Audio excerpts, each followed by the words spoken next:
é uma tarefa árdua contar qualquer história sobre o Cerro do Estado. Cada década do lugar possui muitos fatos relevantes. Seu desenvolvimento poderia se resumir à exploração de pedra e ao porto de Rio Grande. Mas há muito, muito mais além disso.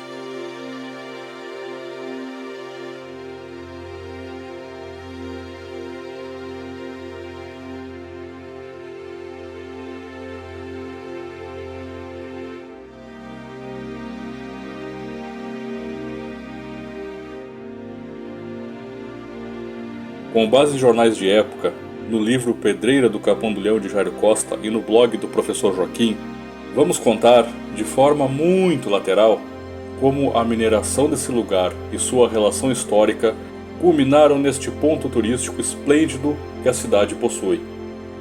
É um chamado museu a céu aberto.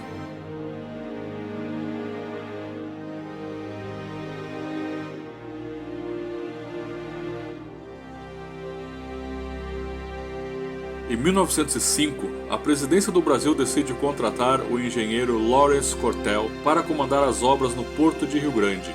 Para tal empreitada, o engenheiro organizou o Port of Rio Grande do Sul, com sede em Portland, nos Estados Unidos, mesmo que seu escritório principal ficasse em Londres.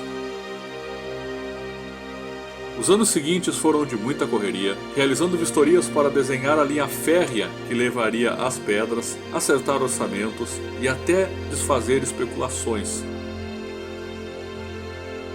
Em 1908, sócios estadunidenses, franceses, ingleses e belgas fundam a Companhia Française du Port do Rio Grande do Sul, em Paris. O presidente da companhia era Percival Farquhar, industrial que ficou conhecido por encampar a polêmica linha Madeira Mamoré, entre outras obras de grande vulto mundo afora.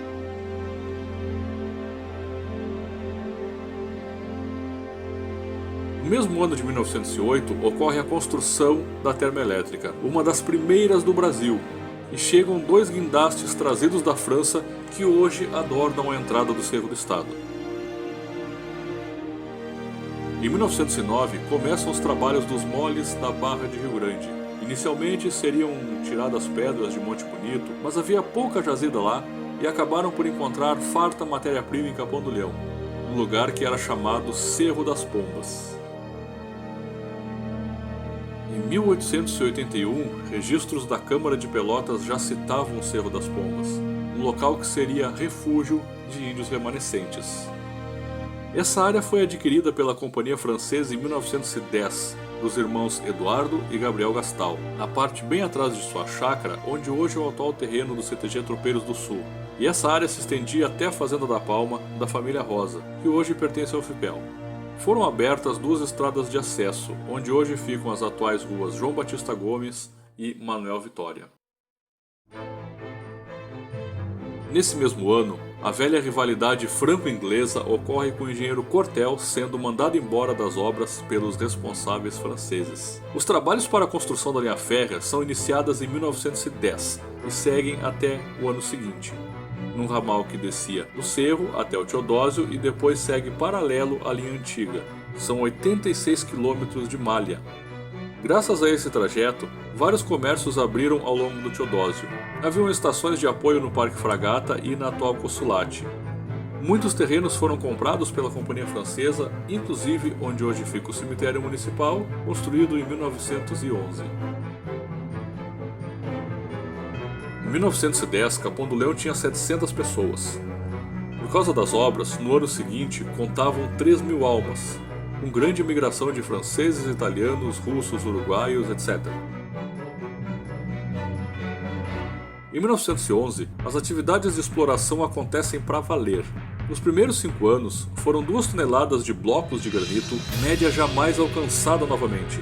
Casas de moradias foram construídas e o recinto de trabalho tinha estrutura invejável para a época no Brasil. Carpintaria, ferraria, enfermaria, balança, guindastes, repartições, almoxarifados, galpões, maquinário importado e a já citada usina termoelétrica. Em 1913 é criado o Sindicato dos Canteiros e Trabalhadores em Pedreiras do Capão do Leão, no largo da estação férrea onde hoje fica a Praça João Gomes, com 180 filiados na ocasião. Um mês depois, já eram 250 pessoas participando do sindicato.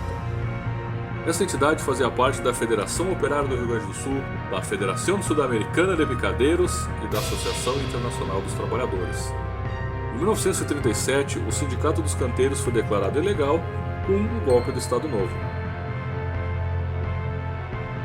Em 1914, contavam 3 comércios no Cerro do Estado e um deles tinha até bailão. No Salão da Pedreira, a Guarani passava filmes aos operários nos domingos. No Capão do Leão, a população era de 1.400 pessoas, sendo quase 30% nas pedreiras. É metade do que havia 3 anos antes, mas é uma queda natural após a necessidade que ocorria no trabalho, principalmente para a instalação. Para se ter uma ideia da mobilidade dos números e como eram afetados pelo funcionamento da Companhia Francesa, no ano seguinte foi noticiada a demissão de 300 operários. Esse também foi um período de grande expansão econômica na vila de Capão do Leão. O biênio 1916-1917 marca o término dos trabalhos da Companhia Francesa no Cerro do Estado. Jornais da época estampavam redução de funcionários e o término de suas obras.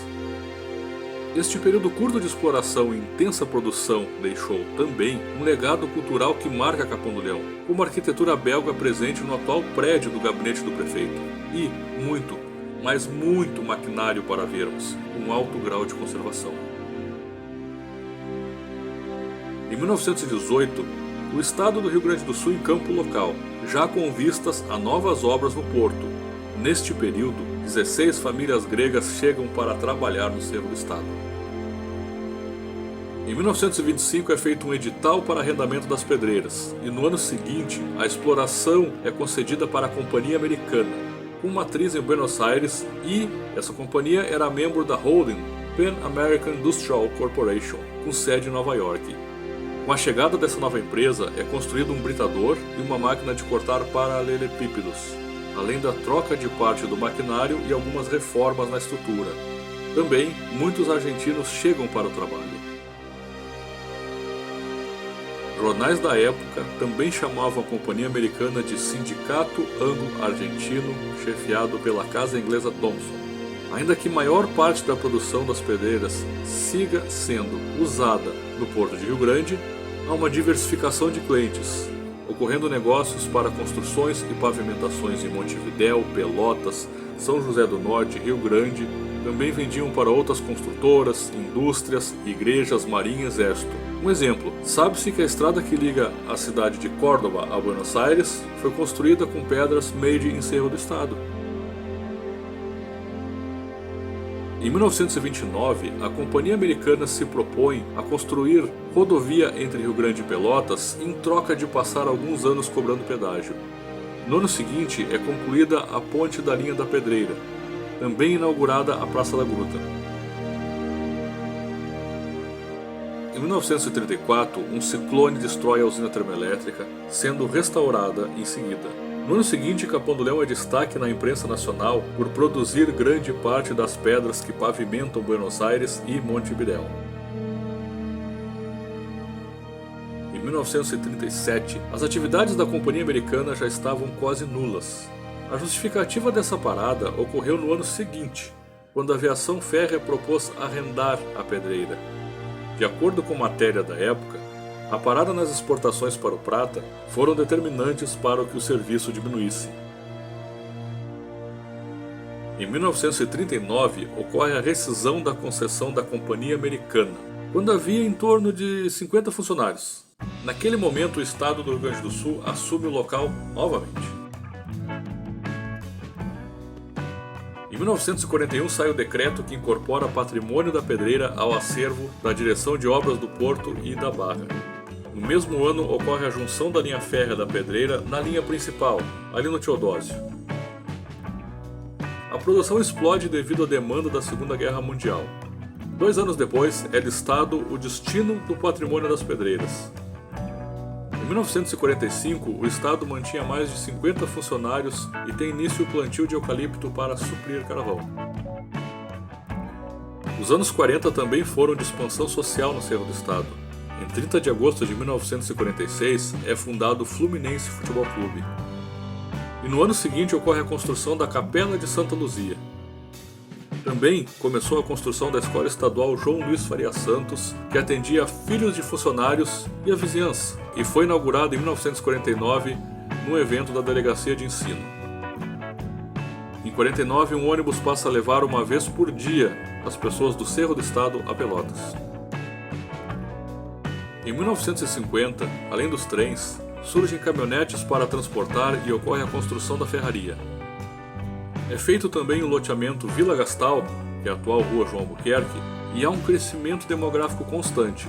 A Escola Faria Santos conta com 150 alunos e há 95 operários nas pedreiras. Outro sim, também ocorre um interessante debate sobre o uso da usina para iluminar a cidade de Capão do Leão. Em 1964, no golpe militar, ficou marcante a suposta existência do Grupo dos 11, prendendo alguns sob suspeita de subversão. No total, foram 3 trabalhadores presos. A milonga contada pela ditadura era que o tal Grupo dos 11 poderia tomar de assalto os paióis da pedreira.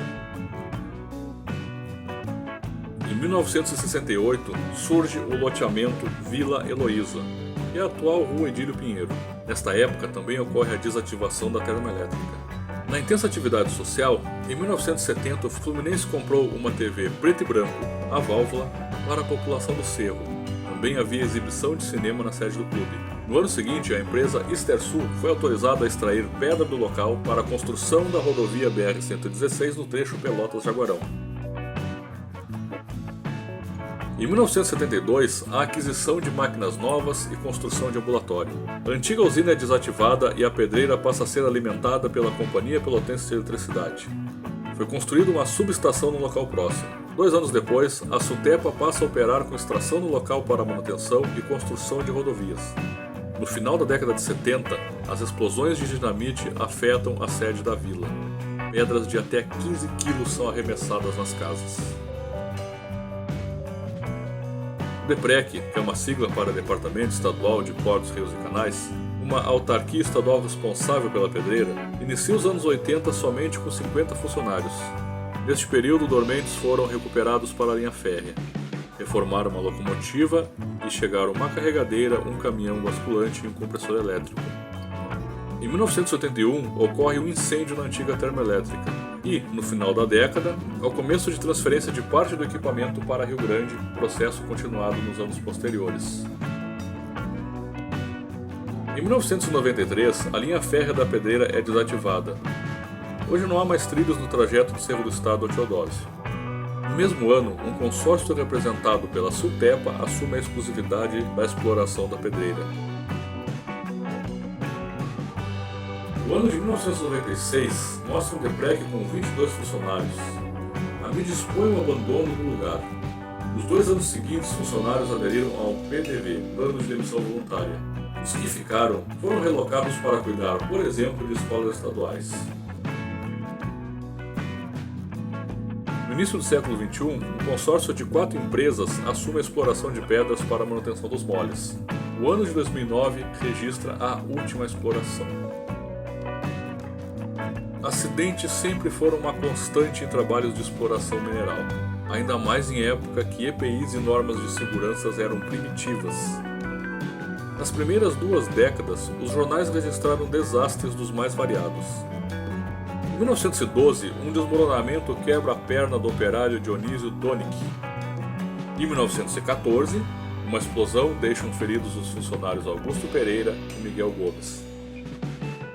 Em 1915, a queda de uma máquina mata Antônio Souza e quebra a perna e braço de Justino Alves. Em 1918, outra explosão fere o uruguaio Anacleto Nobo e, de forma grave, Lucas Pereira.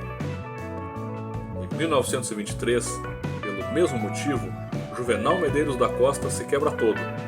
Em 1931, Alcides Valdez é atingido por pólvora no rosto.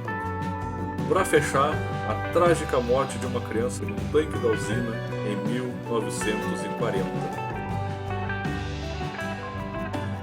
Houveram muitos e diversos acidentes ao longo de décadas, ao longo do século, na exploração da pedreira. Se eu fosse citar só metade dos acontecimentos, esse vídeo teria 5 partes. Mas vamos falar agora de coisa importante no momento: o potencial turístico. Talvez o mais importante que contar a história de um lugar seja como explorar nos dias atuais. O Cerro do Estado é rota espontânea de visitantes em busca do maquinário original das pedreiras, das praças belíssimas e arborizadas, dos jogos de futebol no Fluminense.